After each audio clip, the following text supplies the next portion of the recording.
नागपंचमी निमित्त देवगाव येथे सर्पमित्रांकडून अनोख्या पद्धतीने जनजागृती करण्यात आली आहे।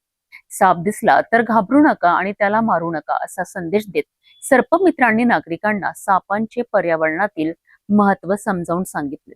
पावसाळ्यात बिळांमध्ये पाणी शिरल्याने साप सुरक्षित ठिकाणाच्या शोधात घरांच्या परिसरात, शेतात आणि मानवी वस्तीत येण्याची शक्यता वाढते।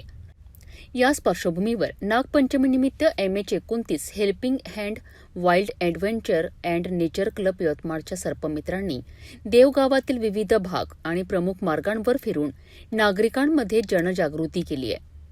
सापांबाबतचे गैरसमज दूर करत महाराष्ट्रात आढळणाऱ्या बहुतांश सापांच्या प्रजाती बिनविषारी असल्याचे सांगण्यात आले। साप दिसल्यास सुरक्षित अंतर ठेवून तातडीने सर्पमित्रांशी संपर्क साधण्याचे आवाहन करण्यात आले।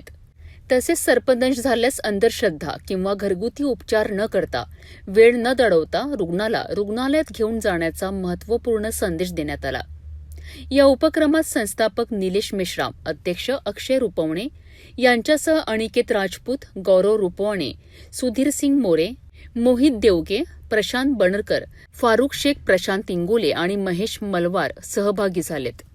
सर्पांचे संरक्षण आणि नागरिकांची सुरक्षितता याकरिता जनजागृती हाच प्रभावी मार्ग आहे। साप दिसला तर त्याला मारू नका, सर्पमित्रांशी संपर्क साधा असा संदेश देवगावातील या उपक्रमातून देण्यात आलाय।